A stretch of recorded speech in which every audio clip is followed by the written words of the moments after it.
In the dust-choked air of Helmand Province, the small forward operating base felt like a forgotten outpost at the edge of the world. The sun hammered down on sandbagged walls and canvas tents, turning everything into a shimmering haze of heat and grit. Lieutenant Commander Alex Rivera, 35, broad-shouldered, Texas-born, with the kind of quiet authority that made men follow him into hell, stood on a low berm scanning the distant ridgelines through binoculars. His SEAL Team Echo, 8 operators hardened by years of war, had been inserted 48 hours earlier via Black Hawk for what was supposed to be a surgical snatch of a high-value Taliban commander. Intelligence had failed them spectacularly. The target village had become a hornet's nest. Taliban fighters swarmed from every alley and rooftop, turning the mission into a desperate holding action. Amid the controlled chaos of suppressive fire and shouted commands, one figure moved with a different rhythm. Captain Sophia Grant, 28, Army nurse, auburn hair knotted tight under her helmet, green eyes sharp behind dust-streaked ballistic glasses. She knelt beside Petty Officer First Class Ramirez, who had taken a grazing round across the thigh. Her hands worked fast, pressure dressing, tourniquet high and tight, morphine auto-injector, all while bullets snapped overhead. "You're just a nurse," Rivera had told her earlier that morning when she volunteered to join the dismounted patrol. "Stay in the rear. Keep the aid station ready." Sophia had given him that thin, polite smile that didn't reach her eyes. "Copy that, sir." Now, as she dragged Ramirez behind cover while returning fire with her sidearm, Rivera realized the words had been a mistake. Sophia Grant was not just anything. She grew up on a cattle ranch outside Bozeman, Montana, where her father taught her to ride before she could read and to shoot before she could drive.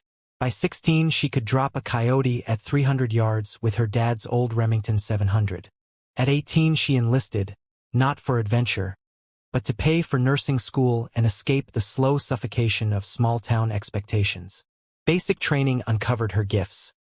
Expert rifle qualification, unflappable calm under stress, and a stubborn refusal to accept limitations placed on her because of gender or MOS.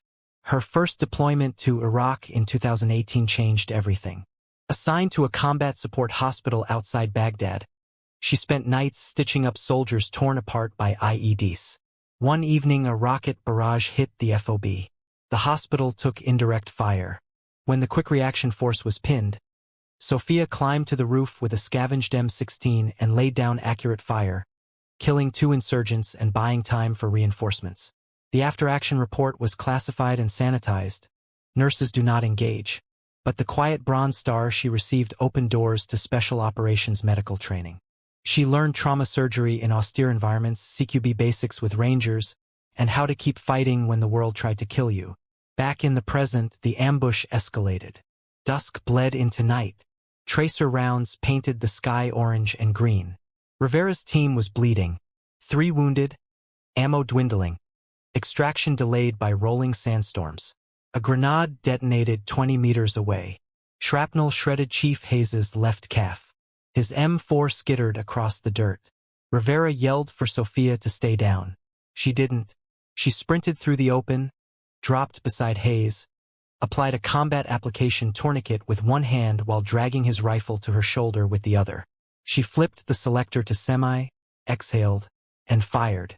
One insurgent dropped, then another. Clean center mass shots. Rivera stared, stunned. "Grant. What the hell?" Sophia didn't look at him. "Just doing my job, Commander." She kept firing, controlled pairs, conserving rounds like a professional. The SEALs adjusted instinctively, covering her flanks.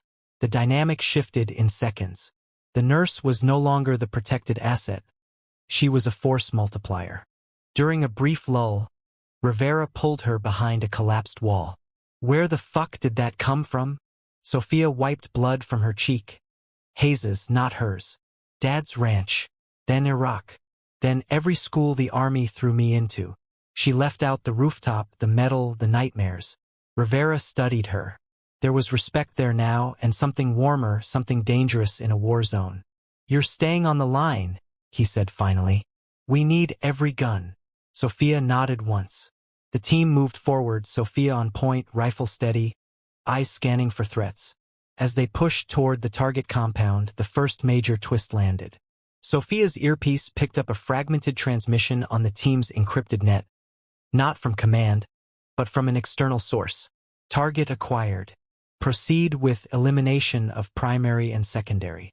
The voice was American, clipped, professional. Her stomach dropped. Was someone selling them out? She said nothing yet, but the seed of suspicion took root. They reached the compound at 0230. Breached the gate with a shaped charge. Inside, chaos. Khalid, the HVT, had hostages, one of them a CIA asset named Amir. Gunfire erupted immediately. Sophia moved through the rooms like she had trained for it, clearing corners, dropping threats. In a back room she found Amir tied to a chair, bleeding from a head wound. He looked up, eyes widening. "You're Grant?" "Captain Michael Grant's sister." The name hit her like a .50 caliber round. Michael, her older brother, presumed killed in action in 2020 during a night raid in Helmand Province. "He's alive," Amir gasped. "Deep cover. Infiltration. But they're going to kill him tonight." Before Sophia could process, Taliban reinforcements poured in. She fought back-to-back with Rivera, their movements syncing as if they had drilled together for years.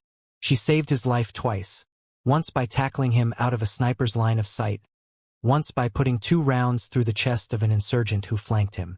Rivera repaid the favor, dragging her behind cover when a burst of AK fire stitched the wall above her head. They exfilled with Khalid in flex cuffs and Amir on a litter.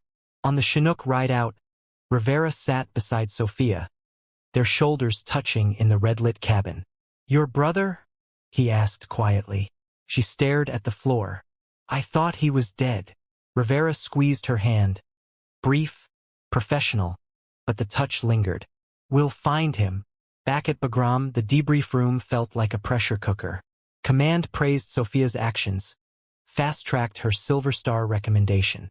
But the brother revelation triggered a classified compartment. CIA handlers flew in overnight. In a windowless room, they laid out the file. Michael Grant had not died. He had gone deep undercover, embedding with a Taliban splinter faction to feed intelligence on leadership and weapons caches. The elimination order Sophia overheard was real, meant for Michael, but it came from inside coalition lines. Someone high up was compromised, selling names and locations for cash. The traitor had marked Michael as a liability now that the Taliban was suspicious. Sophia demanded to be part of the extraction op. "He's my family. I'm going." Command hesitated. Nurses didn't lead raids. But Rivera's endorsement carried weight. "She fights like one of us. She saved half my team. Give her the shot." Approved. They planned a high-risk halo insertion into the Hindu Kush to reach Michael's last known location. The jump was brutal, free fall through freezing night air, chutes opening at 800 feet above jagged peaks. The team linked up with a local asset who led them through goat trails and minefields. During the approach, a Taliban patrol ambushed them. Sophia took point on the counterattack, her M4 barking in disciplined bursts. She took a grazing round to the forearm, burned like fire, but she wrapped it one-handed and kept moving. Rivera watched her with something close to awe. Their glances during lulls grew longer, heavier. In the mountains, under starlight, vulnerability crept in. Rivera confessed the weight of command, the fear he carried for his wife and kids back in Austin. Sophia spoke of her father's cancer, her mother's quiet grief after Michael died. The way nursing became her way of holding on to control when everything else slipped away. The attraction was undeniable, but they kept it leashed. War had no room for distraction. They reached the stronghold at dawn. Michael was not a prisoner. He commanded a small cadre of fighters, his face weathered, beard grown out, eyes the same green as Sophia's. The reunion lasted 3 seconds before gunfire erupted. Taliban loyalists had discovered the betrayal. Michael joined the SEALs without hesitation, his AK-47 chattering alongside their suppressed rifles. Sophia fought beside her brother for the first time since childhood target practice on the ranch. They moved as a unit, covering each other, calling shots. Rivera took a round to the plate carrier, knocked him flat, ribs bruised, but Sophia dragged him to safety, returned fire, then checked him for penetration. "I'm good," he grunted. Keep shooting. They fought their way out, exfilled under covering fire from an AC-130 gunship that lit the valley like daylight. Debrief revealed the traitor, Colonel Harlan, Rivera's former mentor, a two-star who had been feeding intel to the Taliban for years in exchange for cryptocurrency and protection for his private security firm post-retirement. Harlan was arrested stateside the same day. Michael's cover was blown, but he was extracted safely, debriefed, and quietly retired with full honors. Sophia received the Silver Star in a ceremony at Bagram. Headlines back home called her the nurse who fought like a seal. She hated the nickname but accepted the medal. Rivera stood beside her in the formation, pride in his eyes. Months later, redeployed stateside, they met again, this time not in uniform. A quiet bar in San Diego. No war, no dust, just two people who had seen the worst of each other and still wanted more. Rivera took her hand across the table. I was wrong, he said. You're not just a nurse. You're the best damn soldier I've ever known. Sophia smiled, real this time. Took you long enough. They married a year later on a Montana ranch under wide skies, her in a simple white dress, him in civilian clothes for once. Michael walked her down the aisle. Their first child, a girl, was born 2 years after that, named after the mountains that almost claimed them. Sophia never stopped being a nurse. She taught trauma medicine to special operators, wrote protocols for austere care, saved lives in training and on future deployments. But she also never put down the rifle when it was needed. The SEALs who once pushed her behind cover now called her by her call sign, Reaper. And every time someone said, just a nurse, she smiled the same thin smile and let her actions answer. Because sometimes the person you underestimate is the one who saves you all. From which part of the country are you watching this video?